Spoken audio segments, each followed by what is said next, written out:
Hey there, YouTube. This is Gozer87 with another review. This time I'm not reviewing helmets or talking about woodworking. I'm going to be reviewing some toys. I'm going to be reviewing the Tissotoy Polish Hussar action figures. You can kind of see a theme with a lot of my hobbies. So what exactly are they? If you're familiar with like the Schleich Knights or the Popo mythology figures, the Tissotoys are fabricated to that similar scale. In this case, they actually come from Poland, and they're the Polish Hussars, which, if you're not familiar with European history, in the late 16th through the 17th and early 18th century, Poland was actually one of the largest land powers in Europe. As part of, there was the Polish-Lithuanian Commonwealth, which I kind of talked about in my Hussar helmet review. But to the Poles, the Hussars kind of occupy the same place as cowboys in American history, or samurai in Japanese history and cultural awareness and ideals. They're kind of like what everybody aspires to when you think of a heroic Pole. So on with the review. So of course my light went away just as I wanted to start this, as I'm doing this outside, because in my house the lighting is better outside than inside, because we're living in a basement apartment. Anyways, so what you see before you are the figures on foot. And going from left to right, you have the Kozak Hetman. Then in the middle is Zagloba, or a Polish Szlachta. And then the last one on the right is a Polish Dragoon. And these are all based off of characters out of Heinrich Sinkowitz's trilogy, which was a really popular book series written in the late 1800s, mid to late 1800s, by a Polish writer named Heinrich Sienkiewicz. And so you have with Fire and Sword, The Deluge, and Pan Michael are the three stories that are in the trilogy, and they take place in a really turbulent period in Poland, dealing with the Cossack Rebellion and then the invasion from Sweden during the 30 Years' War, and then subsequent events from that. So anyway, but enough about that. Let's take a look at each of the figures. So the first one here, the Cossack Ataman, is actually based off a character out of a book named Bohun, and he's kind of the rival of Pan Michael, for a lady love, for a princess. And so you can see how they're packaged on here. Everything's in Polish, more or less. Tissotoys, action figures, museum quality. They are, unfortunately, made in China, like most everything. Even Schleich's, which at one point had been made in Europe, switched to being made in Poland, or in China, rather. But they are hand painted, and they're painted very well.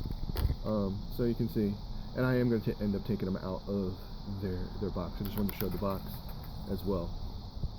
So, and then you have a slightly smaller box for Zagloba, and same sort of box for Pan Michael. So I'm going to unbox these now, and we can do a close-up. I can also give you a size comparison. For scale, this is considered a 90mm scale, and I think that's 1/20th or 1/18th. Same, like I said, same general scale as Schleich Knights and Popo figures. Actually, I'm probably going to get corrected, and so I'm going to correct myself before I mention it. Actually, Bohun and Pan Michael aren't in the same books. I apologize. It's Jan is actually the Hussar hero that is Bohun's rival for the affections of a Polish princess, a Polish Ukrainian princess. Anyway, you can see that this is a really finely painted, detailed figure. The colors are very good. Lines are really good. I do like even the detail on his saber. It has the distinctive yeoman, which is kind of like that banana bit on the end of it, which gives you more weight in your downward cut when using Polish saber. Got some jewelry on there, in the Cossack style pants. Moving on to Zagloba. Zagloba is from the same book, from With Fire and Sword. He's a character in that. Sorry for the bouncing around. But you can see he's a bit of a rotund fellow who likes his food and drink. He's a big talker in the books. You can consider him sort of like Falstaff out of the Shakespearean, the Shakespeare plays. Kind of that same sort of character. But unlike Falstaff, who was really a jerk and a coward, Zagloba does reveal himself to be a brave man when he's forced to it. So he's wearing the characteristic Polish Szlachta costume. Szlachta just means nobleman.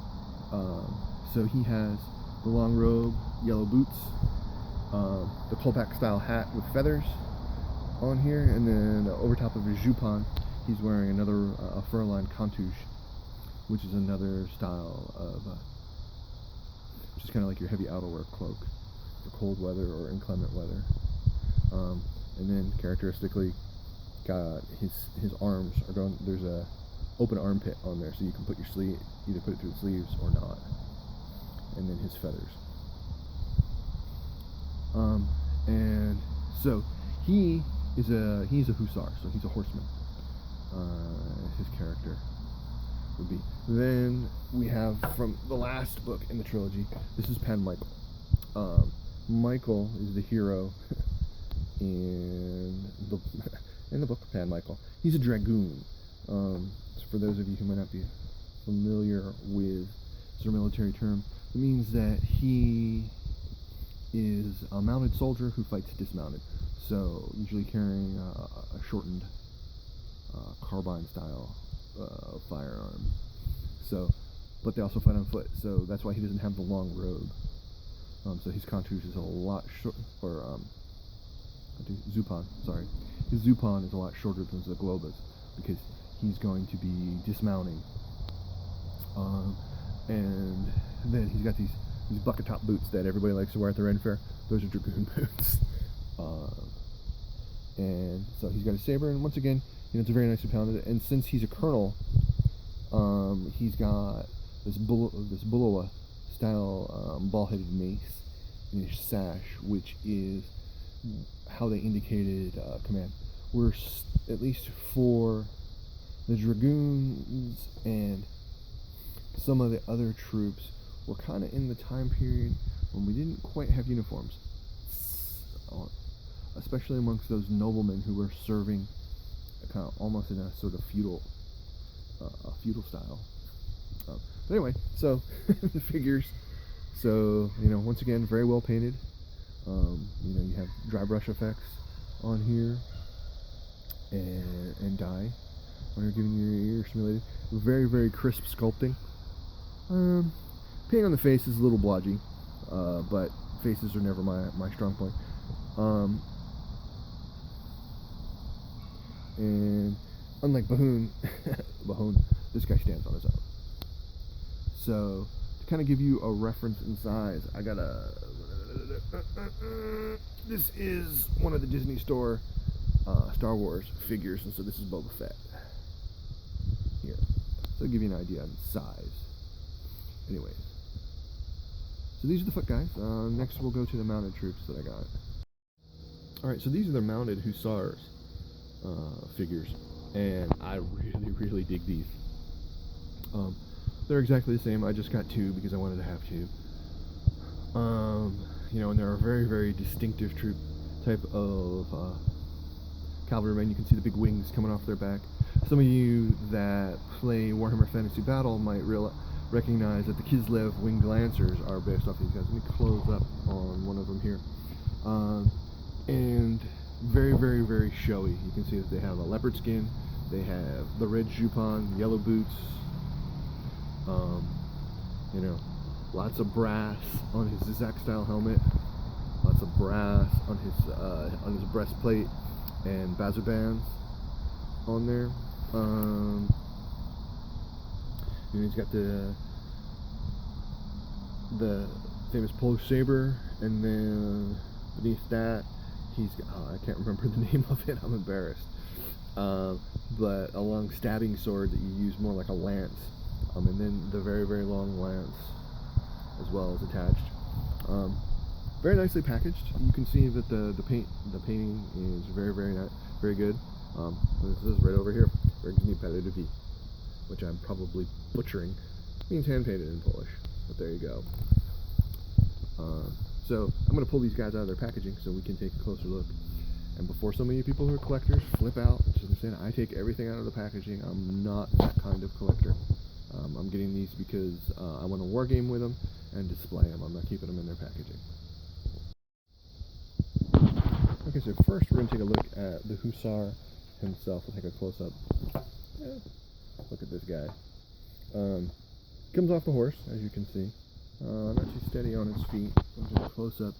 So the colors are really good on this. We have some good washing to give an appearance of depth. The sculpt is really clean and nice. Not really close. Not very much focus. There you go. Sorry. Not too much flashing. Flash on here at all. And you see the detail, the brass. It shows up really good. And you have the wings on here. It's got a saber, and I think it's pretty cool that unlike a lot of other brands, the saber is actually hard to do. That's the tripod, right? But anyways, on here, his saber is actually loose or flapping. It's not attached to the rest of the figure, so as it really would have been. Then moving on, we have his horse. Once again, very, very well painted, bright colors, a nice clean sculpt. On the tack, you can see there that he's got scabbard for his pistol, and he's got the long sword. Have a little bit of log on there so that the horse will be balanced. Other side, another set of pistols. These guys obviously carried a pair of pistols. We're in the single shot era, unlike the kids that have wing lancers who can have a multiple shot weapon. Then you can see the lance back there, which is a two-piece lance that'll fit in his hand. So let's put the lance on and we can get the full effect. So, did notice that the lance has, it being so long, does have the unfortunate tendency to kind of unbalance the guy. On here you can see that, very much so. But we could fix that with a little bit of counterweight. We can hide some counterweight on there. And with the wings on his back, he's not really set up to be a foot fighting man, so we might not have to worry about that. We might just glue him in place in the saddle. But you see from the side, he is set to spear someone fortunate on the ground, whether it's a rebellious Cossack or maybe a Turk or a Swedish infantry soldier that he's fighting against. Although I really, really, really like these figures. So let me pause here for a second, spin them around from the front so we can get the head-on charge view. Last thing that an enemy of the Commonwealth sees, right? A Polish lancer coming at him to spit him through and through. This is pretty cool. So yeah, so I'm really pleased with these, and kind of interesting on how I came across them. I'd been looking for this sort of scale figure. Oh, and let me give you a comparison to. I have a mounted Schleich Knight figure, and that'll give you an idea. So there on the right we have the classic Crusader Knight from the old Crusader Knight series from Schleich. That's probably circa like 99, 2002 ish. back when Schleich stuff was actually kind of cool and sort of semi-historical. So you can see the horse is a little bit, they kind of scale nicely. The Polish figure is a little bit bigger, but one might argue that a Polish Hussar's charger at the time was actually a taller horse. I know that the Polish Hunter is kind of which supposedly the Polish Hunter and the Polish Thoroughbred were both supposedly bred from Hussar horse stock and are a taller horse, so that might be it. But the level of detail, though there isn't really a lot in the Knights, let's be honest, chainmail, right? It's comparable. Sculpts are good, so and they size well together, I think. So all in all, very, very pleased. So let me talk about how I got them. So yeah, so how I ended up getting these figures. Obviously, there's not a huge market for historically accurate Polish Hussar figures, right? And I'd been looking for these for quite a while. I'm always trying to find 1/20th, 1/18th, 90 millimeter scale figures, both they're science fiction figures, so the Star Wars figures. I have some Doctor Who Daleks that happen to be the right scale, and things like that. But anyway, in this one, one of my hobbies, I do HEMA, Historical European Martial Arts, and I've been learning about Polish Saber, and I had attended a Polish Saber seminar over in Seattle, and I bought a book, The Use of Polish Saber on Foot, and the author there has Richard Marsden. It's a really good book. I'll have a link to that below, as well. Has a Facebook group about Polish Saber, and on that Facebook group, somebody had mentioned getting these toy soldiers from Poland. It's a company called Tissotoy. The link will be below as well. And they mainly actually do more like Smurfy style stuff. You know, Polish children's toys from Polish children's shows. So the equivalent of the Smurfs or My Little Pony or something like that.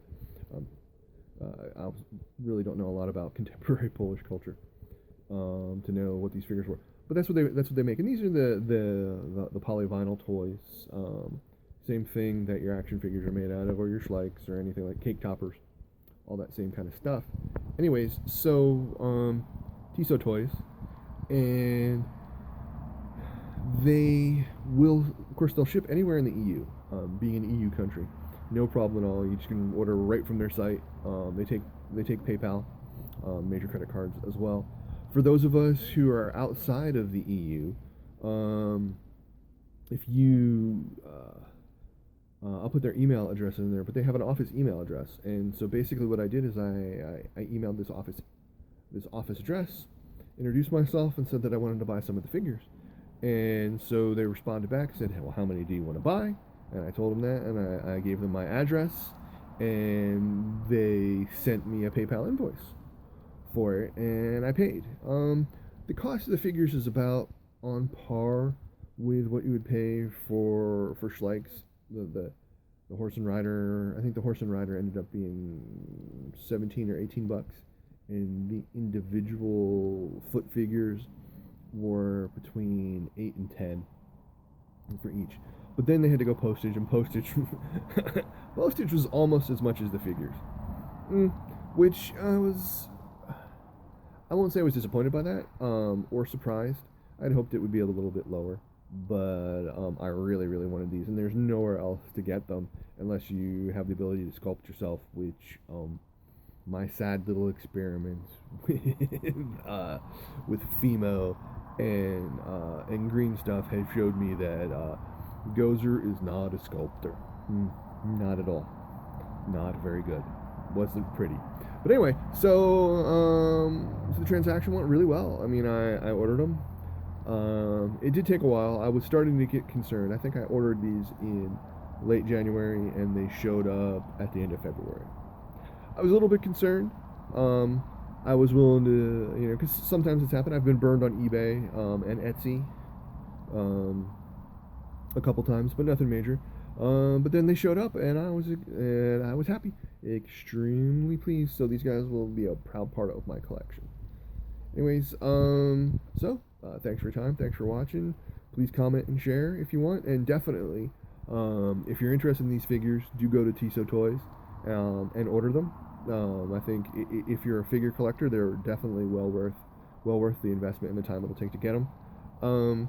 And if you're interested in learning how to use, or a theoretical way to use the Polish Saber on foot, because you think that's cool, because I really think it's cool, then definitely follow the link to Amazon and get Richard Marsden's book.